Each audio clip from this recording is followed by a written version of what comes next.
Bugun men real hayot uchun mo'ljallangan va yaqinlarimga o'zim ham bemalol ikkilanmasdan tavsiya qila oladigan smartfon haqida gaplashamiz. Bu yangi Samsung Galaxy A27.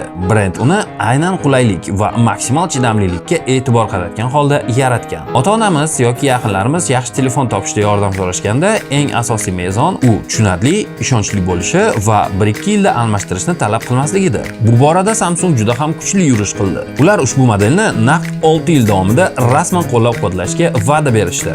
Siz uni hozir yaqin insoningizga sovg'a qilasiz, qurilma esa juda uzoq vaqt davomida yangi Android va xavfsizlik yangilanishlarini olib, dolzarb hamda tezkor bo'lib qolaveradi. Shu bilan birga smartfonga hayotni sezilarli darajada osonlashtiradigan ajoyib Awesome Intelligence funksiyalari qo'shilgan. Masalan, Circle to Search. Ekranda biron chiroyli buyum yoki kiyimni ko'rib qolganingizda, shunchaki barmog'ingiz bilan uni atrofida aylana chizasiz va sun'iy intellekt o'sha zahoti uni qayerdan sotib olish mumkinligini topib beradi. Yoki Object Eraser. Obyektlarni sun'iy intellekt yordamida o'chirish funksiyasini olaylik. Sun'iy intellekt sehri ortiqcha narsalarni butunlay o'chirib tashlab, kadrni qutqaradi. Kundalik vazifalar uchun esa bu yerda hamma narsa bor. Video ko'rish yoki video aloqa orqali gaplashish juda qulay bo'lgan 607 dyuymli katta va yorqin ekran. Oilaviy suratlarni tiniq olish uchun esa 50 megapikselli asosiy modulli ajoyib uchtalik kamera va kun bo'yi bemalol yetadigan ishonchli batareya. Qolaversa, korpusi IP64 standarti bo'yicha chang va suv sachrashlardan himoya qilingan. Tasodifan to'kilgan choy yoki yomg'irdan